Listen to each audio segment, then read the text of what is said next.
आज मैं सबको बता दूं कि आज से अधिक मास यानी पुरुषोत्तम महीना शुरू हो गई है, जिसे विष्णु भगवान का महीना कहते हैं।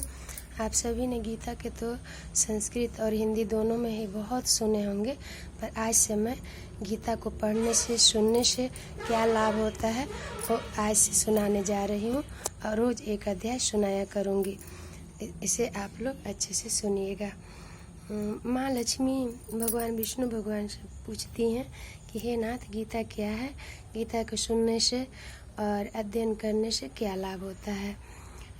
9 तरह की भक्ति बताई गई है, जिसमें तीसरी भक्ति है जो सुनना है। सुनने से बहुत अधिक पुण्य होता है, लाभ होता है। यह आप सभी सुनिएगा, बहुत सारा आशीर्वाद और पुण्य मिलेगा। माँ लक्ष्मी जब पूछती हैं कि भगवान गीता को सुनने से क्या होता है, गीता क्या है, तब भगवान विष्णु बोलते हैं। श्री भगवान बोले, सुंदरी सुनो, मैं गीता में अपनी स्थिति का वर्णन करता हूँ। क्रम से 5 अध्यायों को तुम 5 मुख जानो, 10 अध्यायों को 10 भुजाएं समझो, तथा 1 अध्याय को उदर और 2 अध्याय को दोनों चरण कमल जानो। इस प्रकार 18 अध्यायों की वाण्डमयी ईश्वरी मूर्ति ही समझनी चाहिए। यह ज्ञान मात्र से ही महान पातकों का नाश करने वाली है। जो उत्तम बुद्धि वाला पुरुष गीता के 1 या आधे अध्याय अथवा 1 आधे या चौथाई श्लोक का भी प्रतिदिन अभ्यास करता है, वह सुशर्मा के समान मुक्त हो जाता है। तो माता लक्ष्मी ने पूछा, देव सुशर्मा कौन था, किस जाति का था और किस कारण से उसकी मुक्ति हुई? भगवान बोले, प्रिय, सुशर्मा बड़ी खोटी बुद्धि का मनुष्य था। पापियों का तो वह शिरोमणि ही था। उसका जन्म वैदिक ज्ञान से सुन एवं क्रूरतापूर्ण कर्म करने वाले ब्राह्मणों के कुल में हुआ था। वह न ध्यान करता, न जाप करता, न होम करता, न अतिथियों का सत्कार करता। वह लंपट होने के कारण सदा विषयों के सेवन में ही आसक्त रहता था। हल जोतता और पत्ते बेचकर जीविका चलाता था। उसे मदिरा पीने का व्यसन था। वह मांस भी खाया करता था। इस प्रकार उसने अपने जीवन काल का दीर्घ काल व्यतीत कर दिया। एक दिन मूढ़ बुद्धि सुशर्मा पत्ते लाने के लिए किसी ऋषि की वाटिका में घूम रहा था। उसी बीच में काल रूपधारी काले सांप ने उसे डस लिया। सुशर्मा की मृत्यु हो गई। तदंतर वह अनेक नरकों में जा वहाँ की यातना भोग कर मृत्यु लोक में लौट आया और वहाँ बोझ ढोने वाला बैल हुआ। उस समय किसी पंडू ने अपने जीवन को आराम से व्यतीत करने के लिए उसे खरीद लिया। बैल ने अपनी पीठ पर पंडू का भार ढोते हुए बड़े कष्ट से 7-8 वर्ष बिताए। एक दिन पंडू ने किसी ऊंचे स्थान पर बहुत देर तक बड़ी तेजी के साथ उस बैल को घुमाया। इससे वह थक कर बड़े वेग से पृथ्वी पर गिरा और मूर्छित हो गया। उस समय वहाँ कौतूहलवश आकृष्ट हो बहुत से लोग एकत्रित हो गए। उस जन समुदाय में से किसी पुण्यात्मा व्यक्ति ने उस बैल का कल्याण करने के लिए उसे अपना पुण्य दान किया। तत्पश्चात कुछ दूसरे लोगों ने भी अपने अपने पुण्यों को याद करके उन्हें उनके लिए दान किया। उस भीड़ में एक वेश्या भी खड़ी थी।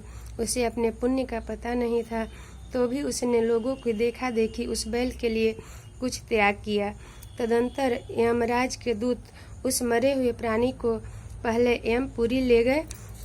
वहाँ यह विचार किए कि यह वैश्या के लिए दिए हुए पुण्य से पुण्यवान हो गया, उसे छोड़ दिया गया। फिर भूलोक में आकर उत्तम कुल और शीलवान ब्राह्मण के घर में उत्पन्न हुआ। उस समय भी उसे अपने पूर्व जन्मों की बातों का स्मरण बना रहा। बहुत दिनों के बाद अपने अज्ञान को दूर करने वाले कल्याण तत्व का जिज्ञासा होकर वह उस वैश्या के पास गया और उसके दान की बात बतलाते हुए उसने पूछा, तुमने कौन सा पुण्य दान किया था? वैश्या ने उत्तर दिया, वह पिंजरे में बैठा हुआ तोता प्रतिदिन कुछ पढ़ता है, उससे मेरा अंतःकरण पवित्र हो गया है। उसी का पुण्य मैंने तुम्हारे लिए दान किया था। उसके बाद उन दोनों ने तोते से पूछा।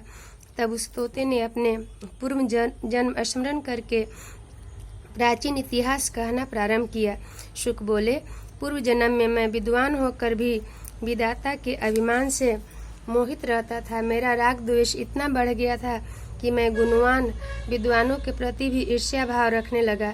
फिर समय अनुसार मेरी मृत्यु हो गई और मैं अनेकों घृणित लोकों में भटकता फिरा। उसके बाद इस लोक में आया। सद्गुरु की अत्यंत निंदा करने के कारण तोतों के कुल में मेरा जन्म हुआ। पापी होने के कारण छोटी अवस्था में ही मेरा माता पिता से वियोग हो गया। एक दिन मैं ग्रीष्म ऋतु में तपे हुए मार्ग पर पड़ा था। वहाँ से कुछ श्रेष्ठ मुनि मुझे उठा लाए और महात्माओं के आश्रम के भीतर एक पिंजरे में उन्होंने मुझे डाल दिया। वहीं मुझे पढ़ाया गया। ऋषियों के बालक बड़े आदर के साथ गीता के प्रथम अध्याय की आवृत्ति करते थे। उनसे सुनकर मैं भी बारंबार पाठ करने लगा। इसी बीच में एक चोरी करने वाला बहेलिया ने मुझे वहाँ से चुरा लिया। तत्पश्चात इस देवी ने मुझे खरीद लिया। यही मेरी वृत्तांत है जिससे मैंने आप लोगों को बता दिया। पूर्व काल में मैंने इस प्रथम अध्याय का अध्ययन किया था, जिससे मैंने अपने पापों को दूर किया है। फिर उसी से मैं इस वेश्या भी अंतकरण शुद्ध हुआ और इसी के पुण्य से द्विज श्रेष्ठ सुशर्मा भी पाप मुक्त हुए हैं। इस प्रकार परस्पर वार्तालाप और गीता के प्रथम अध्याय के महात्म प्रशंसा करके वे तीनों निरंतर अपने अपने घर पर गीता का अभ्यास करने लगे। फिर ज्ञान प्राप्त करके वे मुक्त हो गए। इसलिए जो गीता के प्रथम अध्याय को पढ़ता, सुनता, अभ्यास करता है, उसे इस भवसागर को पार करने में कोई कठिनाई नहीं होती है। दूसरा अध्याय कल सुनाएंगे। नमस्कार।